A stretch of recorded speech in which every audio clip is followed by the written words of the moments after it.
दोस्तों कैसे हैं आप लोग। आशा करता हूँ ठीक ही होंगे। आज हम लौटे हैं फिर से कुछ ऐसे चीजों के प्रोडक्शन के साथ जो आपको जरूर चौंका देंगे। दोस्तों आज का वीडियो काफी इंटरेस्टिंग होने वाला है और आपको ऐसा वीडियो पूरे YouTube पर कहीं भी देखने नहीं मिलेगा। इस वीडियो पर हम 10,000 लाइक्स का टारगेट रखते हैं, तो जल्दी से वीडियो को लाइक करके टारगेट को पूरा करिए। दोस्तों भारत में रेलवे लोगों की जान है। ये यहाँ के लोगों के पैसे कमाने का जरिया है। हर रोज लाखों लोग इन ट्रेन से ट्रैवल करते हैं। पर जब आप ट्रेन से ट्रैवल करते हैं तब आपके मन में एक सवाल जरूर आया होगा कि आखिर इस ट्रेन के ताकतवर पहिए जो हजारों लोगों को एक साथ लेकर चलते हैं, उन्हें आखिर बनाया कैसे जाता होगा। इसे बनाने की शुरुआत होती है एक बड़े लोहे के रॉड से। एक ब्लेड के जरिए इन रॉड्स को छोटे हिस्सों में काटा जाता है। सही आकार में काटने के बाद अब उन्हें एक मैग्नेट के जरिए मूव किया जाता है। अब इन बड़े बड़े लोहे के रोल्स को इंडक्शन में रखा जाता है। यह इंडक्शन काफी पावरफुल होता है और 20 मिनट में ही 10 से 15 रोल्स को लाल कर देता है। अब उन्हें कन्वेयर के जरिए दूसरे मशीन के पास भेजा जाता है। ये क्लॉ मशीन उन्हें उठाकर फिर दूसरे इंडक्शन में डालती है। ये इंडक्शन इस गोल रॉड को और ज्यादा गर्म कर देता है ताकि उसे शेप दिया जा सके। अब उसे वहां से बाहर निकालकर दूसरे मशीन पर रखा जाता है। इस मशीन के दो आर्म गर्म रॉड को सही जगह पर लाते हैं। अब एक काफी भारी प्रेस इस गर्म लोहे को प्रेस करता है। 2 बार प्रेस करने के बाद ये किसी असली रेल के पहियों का आकार लेना शुरू कर देता है। अब उसे वहां से बाहर निकाला जाता है और दूसरे मशीन के पास एक क्लॉ मशीन के जरिए ले जाया जाता है। याद रखिएगा ये एक पहिया 500 से 600 किलो वजनी होता है। गाइस, अब अगला मशीन इस पर रोलर प्रेस करता है जिससे ये इस पहिए में ऐसा खांचा बनाए जो रेल पर अटक कर अच्छे से चल पाए। इस सारी प्रोसेस को कंप्यूटर के जरिए लगातार मॉनिटर किया जाता है। सही शेप आने के बाद उसे दूसरे प्रेसिंग मशीन पर रखा जाता है। यह उसे प्रेस करके उसके बीच के हिस्सों को काट देता है ताकि वहां पर एक्सेल लगाया जा सके। जैसे ही इस पहियों को बाहर निकाला जाता है वैसे ही इस मशीन पर पानी मारा जाता है। अब एक सेंसर इसकी लंबाई और चौड़ाई मेजर करता है। अब इन सब को उठाकर ठंडा होने के लिए पानी में रख दिया जाता है। ठंडा होने के बाद उसे एक फाइलिंग मशीन पर रखा जाता है। यह मशीन पहियों के एजेस बनाता है और उन्हें चमका देता है। चमकाने के बाद अब उन पर होल गिराए जाते हैं और उन्हें एक्सेल के साथ ज्वाइन कर दिया जाता है। अब इसकी टेस्टिंग की जाती है। टेस्टिंग पास करने के बाद इस पर कलर मारा जाता है। अब इनको सील किया जाता है और सीधा अगले फैक्ट्री में पास किया जाता है। नंबर 2 पर है ट्रेन की पटरियां। सबसे पहले पटरियां लोहे से बनाई जाती थी, पर वो पटरियां एक तो जंग लगकर टूट जाती थी या फिर बार बार ट्रेन उस पर से जाने की वजह से साइज में कम हो जाती। इसीलिए आखिर में उन्हें स्टील से ही बनाया जाने लगा। जो फैक्ट्री हम आपको दिखाने जा रहे हैं वो पटरी बनाने के लिए रिसाइकल चीजों का इस्तेमाल करते हैं। सबसे पहले एक इलेक्ट्रोमैग्नेट के जरिए स्क्रैप को उठाकर एक कंटेनर में डाला जाता है। अब कंटेनर फुल होने पर ट्रक इसे लेकर दूसरे वेयरहाउस में जाता है। अब एक क्रेन इस कंटेनर को उठाकर एक फर्नेस में डालता है। अब इलेक्ट्रिक करंट के जरिए सारे स्क्रैप को 1600 डिग्री सेल्सियस पर पिघलाया जाता है। अब इस लावा को एक कंटेनर में डाला जाता है। अब इस लावा को एक ट्यूब के जरिए एक साँचे में डाला जाता है। यह साँचा उसे लंबे लंबे रेक्टेंगुलर ब्लॉक्स में कन्वर्ट कर देता है। इन ब्लॉक्स को ब्लूम कहा जाता है। अब एक पावरफुल टॉर्च इन्हें 3.5 मीटर में काट देता है। अब क्रेन इन्हें फर्नेस में डालता है जहां पर इन्हें 5 घंटों के लिए फिर से 1200 डिग्री सेल्सियस पर गर्म किया जाता है। अब इस लाल स्टील को कन्वेयर के जरिए दूसरे मशीन में ले जाया जाता है। अब जैसे ही ये गर्म स्टील ब्लॉक इस रोलर के अंदर जाता है वैसे ही वो लंबा होने लगता है। जब ये इसके नीचे से 3 से 4 बार गुजर जाता है तो वो पहले के साइज से 4 गुना लंबा हो जाता है। अब ब्लेड इन्हें फिर से 4 हिस्सों में काट देता है। अब इन्हें फिर से गर्म होने के लिए फर्नेस में डाला जाता है। अब गर्म होने के बाद इन्हें दूसरे सांचे में डाला जाता है जो उसे पटरी का आकार दे देता है। इसके लिए उसे सांचे के अंदर से 3 बार गुजरना पड़ता है और उसे आकार देने वाले मशीन कुछ इस तरह दिखते हैं।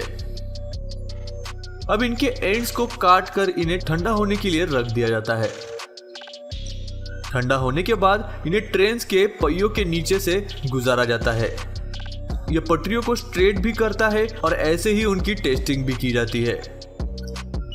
अब ऑर्डर के अनुसार इन रेल्स को और छोटे हिस्सों में काटा जाता है। अब इन्हें एक्चुअल साइट पर लगाने के लिए भेज दिया जाता है और इस तरह बनाई जाती है रेल की पटरियां। नंबर 3 पर है रेल के डिब्बे या रेल कोच। दोस्तों, बिना डिब्बों के रेल के पटरियां तथा पहियों का क्या काम। जी हाँ, वो डिब्बे होते हैं जिनमें बैठकर लाखों लोग यातायात करते हैं। तो चलिए जानते हैं कि आखिर इन डिब्बों को कैसे बनाया जाता है। इसे बनाने की शुरुआत होती है बड़े बड़े स्टील के शीट को एक साथ जोड़ने से। वर्कर इन शीट्स को काफी सटीकता से जोड़ते हैं ताकि कोई हादसा न हो। डिब्बे के हर एक साइड को अलग अलग बनाया जाता है। अब सारी चीजों को एक साथ लाया जाता है और उन्हें जोड़कर डिब्बों का आकार दिया जाता है। इसके लिए वो बड़े बड़े क्रेन्स का इस्तेमाल करते हैं। अब इस खोखले शीट को पेंटिंग के लिए भेजा जाता है। अब वही दूसरी तरफ उसके नीचे के इंजन को रेडी किया जाता है। इसके लिए वो एक बड़े लोहे के प्लेटफॉर्म जिस पर स्प्रिंग लगे होते हैं उस पर पहले बनाए हुए पहियों को लगाते हैं। हर ट्रेन का सिस्टम अलग होता है, पर जो डिब्बे हम आपको दिखा रहे हैं उस पर 3 पहियों के जोड़े लगते हैं। अब उन्हें काफी सारे स्क्रू के जरिए सील पैक किया जाता है और इन्हीं सारे सिस्टम में एयर ब्रेक को लगाया जाता है। इन्हीं ब्रेक्स के बदौलत ट्रेन हर एक प्लेटफॉर्म पर सही अंतर पर रुक पाती है। अब इस पूरे सिस्टम को सीधा किया जाता है। पेंटिंग होने के बाद अब इन डिब्बों को इस सिस्टम पर रखा जाता है। अब उसकी इंटीरियर डिजाइनिंग की जाती है। इस फर्निशिंग में सारे तरह के काम आ जाते हैं, जैसे कि flooring, panelling, seat, holding bars, पानी की सुविधा, टॉयलेट और बिजली की सुविधा। इन सारे कामों को काफी कुशल कारीगरों द्वारा किया जाता है। अब डिब्बों के ऊपर फाइनल पेंटिंग करके उनकी फिनिशिंग की जाती है। अब ट्रेन पर लगने से पहले इनकी वेयरहाउस में टेस्टिंग की जाती है और इसी तरह बनाए जाते हैं बेहतरीन रेल के डिब्बे। नंबर 5 पर है सिक्के या कॉइन्स। जिन कॉइन्स की हम आज बात करने जा रहे हैं उसे कॉपर से बनाया जाता है। सबसे पहले बड़े बड़े कॉपर क्यूब्स को पिघलाकर एक सांचे में डाला जाता है। जब ये ठंडा हो जाता है तो 2 बड़े कॉपर वॉल्स का रूप ले लेता है और सिर्फ इन 2 बड़े क्यूब से ही 20 लाख सिक्के बनाए जा सकते हैं। बाद में इन्हें 5 मीटर के साइज में काटकर इंडक्शन में डाला जाता है। अब 900 डिग्री सेल्सियस पर गर्म होने के बाद इसे प्रेसिंग मशीन में डाला जाता है जो उसे पतला कर देता है। अब इस बड़े शीट की फाइलिंग की जाती है जो उसे चमका देता है। अब इस शीट को गोल आकार में रोल किया जाता है। अब 3 अलग अलग शीट को एक के ऊपर एक रखा जाता है। ऊपर की और लास्ट शीट कॉपर से बनी होती है और बीच वाली निकल से। अब इस कंप्रेस शीट को पंचिंग मशीन में डाला जाता है। यह मशीन शीट से सिक्कों को काट कर अलग कर देता है। यदि आप ध्यान से देखोगे तो आपको 3 अलग अलग लेयर नजर आएंगे। अब वही दूसरी तरफ दूसरी मशीन कॉइन के बाहर के हिस्सों को काटती है जो किसी वाइजर की तरह दिखाई देते हैं। इन्हें फिर एसिड में डालकर धोया जाता है जो उन्हें चमका देता है। अब स्टैम्प के जरिए सिक्कों के ऊपर एक्चुअल वैल्यू को प्रिंट किया जाता है और इसी बीच वो बाहर के गोल लेयर को भी सिक्कों के साथ ज्वाइन कर देते हैं और इसी तरह बनाए जाते हैं सिक्के या कॉइन। नंबर 5 पर है चाकू। दोस्तों, हर एक शेफ को पता है कि सही औजारों के बिना वो किसी काम का नहीं है और चाकू किचन की काफी मेन चीज है। तो चलिए जानते हैं कि आखिर इस चाकू को फैक्ट्रियों में कैसे बनाया जाता है। सबसे पहले एक बड़े स्टील को एक मशीन में डाला जाता है। अब एक पंचिंग मशीन इस स्टील में से चाकू के आकार के पीसेस को काटता है।